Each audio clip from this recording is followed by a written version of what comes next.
Thailand yang dahulunya dikenali sebagai Siam pada asalnya terdiri daripada beberapa buah kerajaan besar. Dahulu, Siam terdiri daripada Kerajaan Lana di utara Thailand, Sukhothai atau Ayutthaya di kawasan tengah dan Kerajaan Malaya di selatan. Raja Rama keempat yang memerintah semasa dinasti Chakri menggunakan nama Siam untuk menyatukan semua kawasan di bawah satu negara, dan nama Siam adalah nama formal yang digunakan di dalam mana-mana perjanjian yang ditandatangani dengan kerajaan yang lain. Siam kemudiannya ditukar kepada Thailand yang bermaksud tanah yang bebas pada tahun 1939. Wilayah ini tidak pernah dijajah oleh mana-mana kuasa Eropah walaupun Jepun pernah mendarat di Thailand. Jadi, video kali ini kita akan melihat kenapa Thailand tidak pernah dijajah. Teruskan menonton.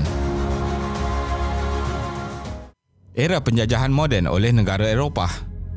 Era penjajahan moden bermula pada abad ke-15 dan kemuncak pada akhir Perang Dunia Kedua apabila sepertiga populasi dunia adalah di bawah penjajahan kuasa asing. Negara-negara Eropah yang berkeupayaan tinggi dalam dunia maritim seperti Britain, Portugal, Spanyol, Perancis dan Belanda mula menerokai benua-benua lain melalui jalan laut. Penjajahan bermaksud penemuan, penaklukan, penempatan dan eksploitasi ekonomi oleh sesebuah kuasa politik. Apabila bermula revolusi industri pada kurun ke-19, kuasa barat mula mahu mencari sumber asli dan tanah jajahan. Ideologi imperialisme mula meningkat momentumnya hingga terkesan ke negara-negara Asia. Siam juga diugut oleh konsep penjajahan imperialisme oleh kuasa barat pada pemerintahan Raja Rama ketiga 1824 hingga 1851. Situasi semakin buruk pada pemerintahan Raja Rama keempat dan kelima. Walaupun berhadapan dengan pelbagai perang dan perubahan kawasan pemerintahan, Thailand berjaya bertahan dari dijajah. British menjajah Burma di barat Thai dan Malaya di selatan, manakala Perancis menjajah kawasan Indochina iaitu Kemboja, Laos dan Vietnam di timur Thai. Faktor penyebab Thailand tidak dijajah. Raja-raja Thai menunjukkan kehebatan dalam banyak peperangan yang berlaku pada pertengahan kurun ke-18 dan juga membuktikan kepandaian dalam mengatur pentadbiran. Raja Mongkut, Raja Rama keempat dan Raja Chulalongkorn, Raja Rama kelima masing-masing membawa kemodenan Thailand hingga dapat menyerupai Eropah yang sedang menakluk kawasan sekeliling Thailand. Raja Rama kelima telah menubuhkan pasukan ketenteraan profesional dan dipandang tinggi bukan sahaja di Thailand tetapi juga oleh negara luar. Pada ketika itu, sistem politik Thailand terdiri dari banyak pemimpin-pemimpin tempatan yang membayar ufti kepada raja. British juga membantu proses modernisasi Thailand dan membina landasan kereta api di kawasan utara. Raja mahu negara tersebut dipandang tinggi seperti negara Eropah dan mempunyai kemampuan yang sama seperti penjajah, dan strategi Raja Thai ini ternyata berkesan. Di samping berjaya dalam modernisasi, Raja Thai juga pandai dalam hubungan diplomasi. Perjanjian antarabangsa ditandatangani dengan British menyebabkan perdagangan makin bertambah dan adanya perbincangan mengenai sempadan. Pada tahun 1909, Perjanjian Anglo-Siamis ditandatangani dan Thai melepaskan beberapa kawasan kepada British, namun Thai juga dapat meluaskan kawasan sempadannya. Jirannya, Laos telah dijajah Perancis setelah kalah dalam perang, manakala Thailand terus menjadi negara yang kuat dan hebat pada kurun ke-20, meninggalkan negara-negara jiran yang lain.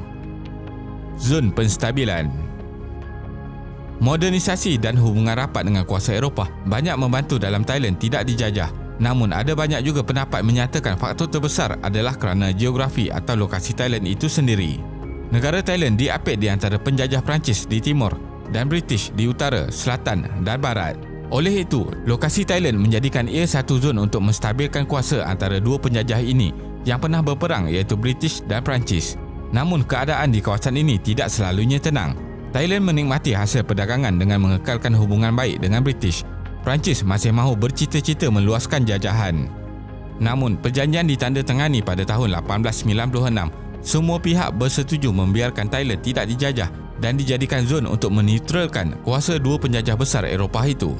Raja Rama kelima memerintah dari tahun 1868 hingga 1910, berjaya mencapai sesuatu yang difikirkan mustahil oleh ramai, dan sehingga kini Raja Rama kelima Chulalongkorn dianggap sebagai The Great Beloved King. Beliau berjaya memainkan peranannya sebagai raja untuk menyelamatkan Thailand daripada dijajah. Adakah Thailand dijajah Jepun? Pada permulaan Perang Dunia Kedua, Thailand diperintah oleh Jeneral Pibun yang menguasai kerajaan, dan Thailand kemudiannya mula mengamalkan sistem pemerintahan tentera dipengaruhi oleh ideologi fasis dari Nazi dan Jepun. Beliau meniru teknik propaganda oleh Hitler dan Mussolini untuk menguatkan kuasanya.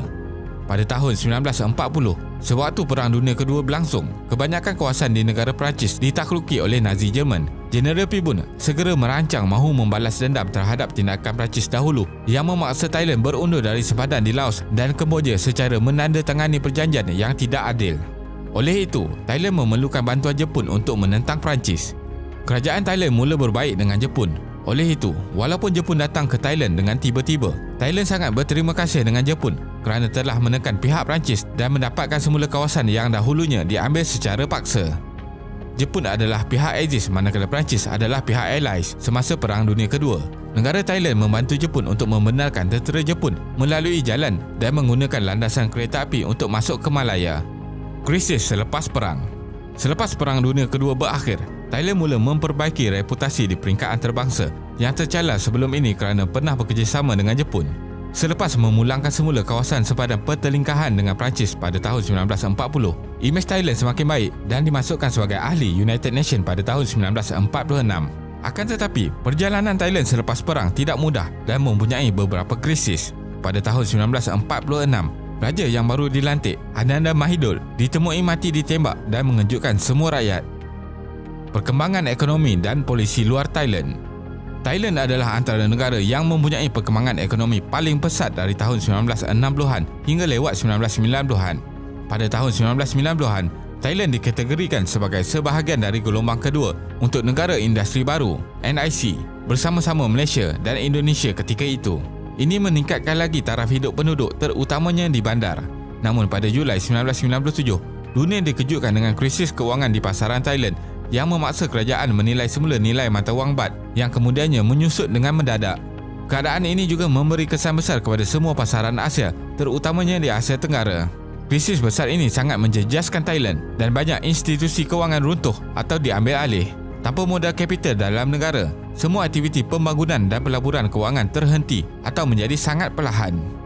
Thailand terpaksa memohon bantuan dari tabung kewangan antarabangsa IMF untuk membantu pembaikan ekonomi terutamanya dalam sektor kewangan dan kemudiannya barulah ekonomi dapat dibaiki dengan perlahan-lahan. Apabila IMF masuk campur untuk menyelamatkan Thailand dengan memberi pakej rangsangan ekonomi dan mengarahkan perubahan dalam nilai mata wang, perbankan dan sistem kewangan, rakyat Thailand mula menganggap ianya adalah satu ancaman baru dalam bentuk penjajahan moden kepada negara. Kesimpulannya, faktor kepimpinan dan geografi Thailand pada peringkat awal menyebabkan kejayaan negara itu dapat menangkis sebarang penguasaan penjajah Eropah. Thailand cukup dikenali di mata antarabangsa dan berjaya dalam menjadi negara yang moden. Namun, pada waktu ini, keadaan politik Thailand adalah sangat rumit. Thailand sedang mengalami protes berterusan yang mengecam kerajaan dan baru-baru ini, warga muda dan pelajar membuat demonstrasi besar-besaran untuk reformasi politik dan juga memohon untuk menilai semula sistem raja monarki negara itu.